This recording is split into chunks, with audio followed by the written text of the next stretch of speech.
और यही राय को यहाँ लेने के लिए भोलेनाथ ने स्वयं सप्त ऋषियों से कहा कि जरा जाओ उस बेटी के मन में देखो कि हमारे प्रति कितना प्रेम है।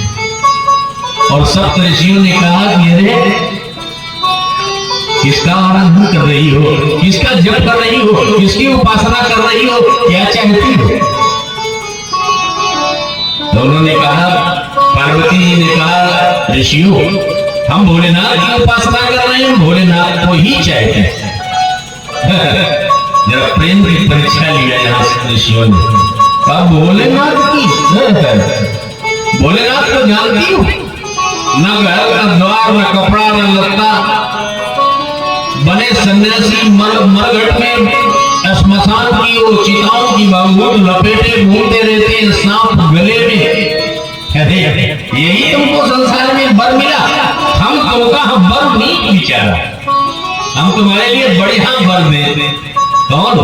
भगवान विष्णु क्षीर सागर में निवास करते हैं, वैकुंठ में, श्रीपति को वैकुंठ निवासी, जहाँ लक्ष्मी निवास करती हैं, वहां पर रहने वाले, विराजमान होने वाले बड़े ही सुंदर, भगवान विष्णु से सुंदर संसार में कोई है ही नहीं।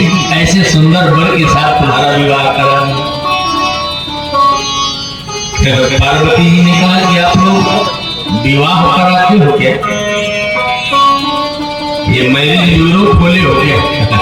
या एक दूसरे का विवाह कराते हो? अरे विवाह कराते हो तो आपको तमाम लड़की लड़का मिलेंगे, विवाह कराओ, लेकिन मेरे विवाह की तुम काहे चिंता कर रहे हो? क्यों? मैंने वर चुन लिया,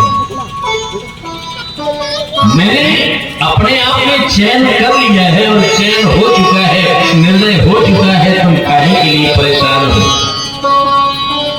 तुम कहते हो कि भगवान शिव में अवगुण है और विष्णु भगवान में गुण ही गुण है, लेकिन हमारा निर्णय सुनो।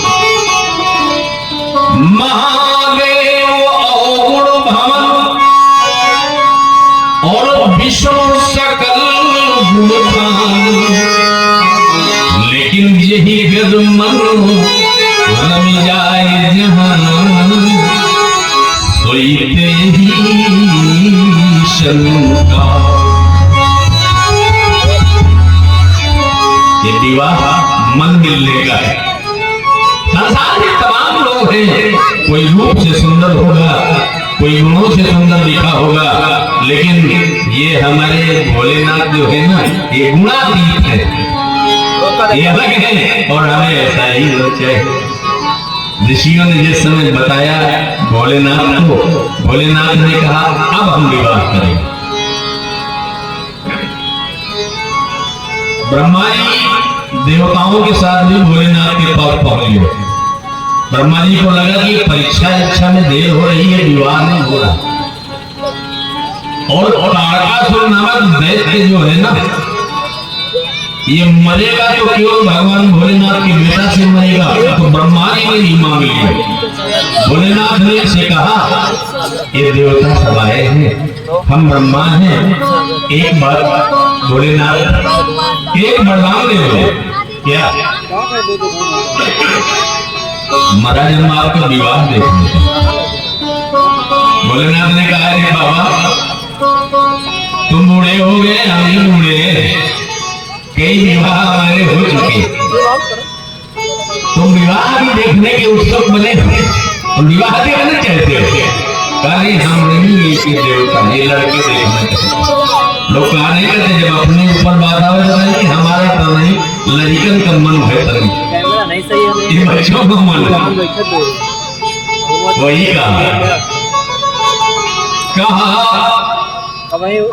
ये भोलेनाथ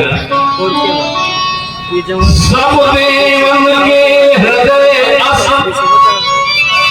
शंकर परम छाह, निज नयन देखा चाहे नाथ तुम्हारा।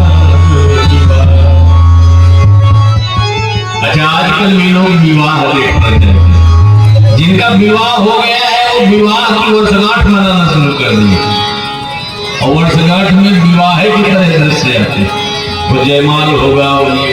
अरे भोलेनाथ ने कहा ये क्यों?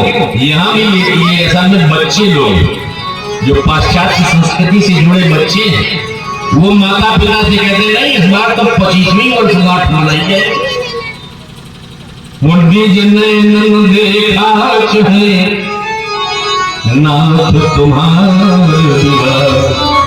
और यहाँ भी भोलेनाथ थे, यही तो कहते हैं ये हम अपनी आंखों से नहीं देखे ना बाबा, तुम्हारे चाहे जितने विवाह हुए हो, लेकिन देवताओं ने कहा कि हमने अपनी आंख से नहीं देखा।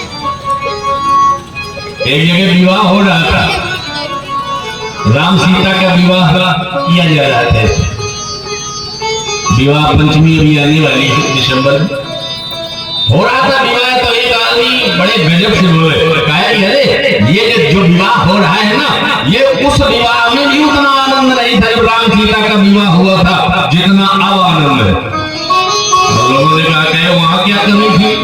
वहां वशिष्ठ जी थे, सतानंद जी थे, अरे जनक जी थे, दशरथ जी थे, न जाने कितने अच्छे अच्छे योग्य पुरुष थे, वहां क्या कमी थी? तो कहा कमी थी क्या? कहा उसमें हम नहीं थे। यही कही निज नैनन देखा नाथ तुम्हारा। विवाह, भोलेनाथ का विवाह देखने के लिए सब देवता उत्सुक है,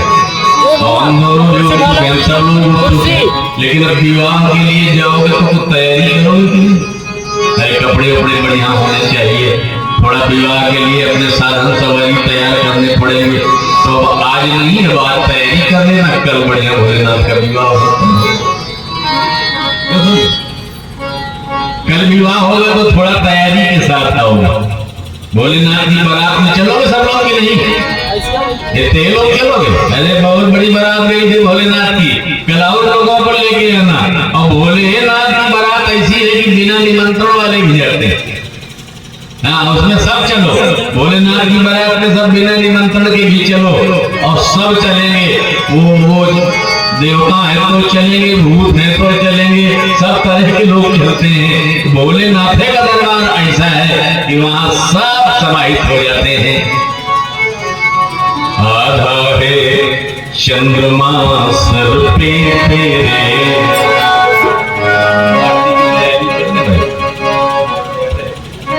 भोलेनाथ की वंदना की जाए और आज आरती करके विश्राम कथा को देंगे। और कल समय अनुसार भोलेनाथ का मंगल में विवाह और आगे की कथा। इस बार हम चाहते हैं कि नवान्न पारायण कथा करी जाए। 9 दिन की कथा हो रही है, तो नवान्न पारायण में कभी पीछे की कथाओं में हुआ है कि हम सुंदरकांड के आगे हमको बहुत दौड़ना पड़ता है। इस बार लक्ष्य ये है कि कथाएं आगे तक जाए। तो हमारा प्रयास यह रहेगा कि कल भगवान का जन्म हो जाए।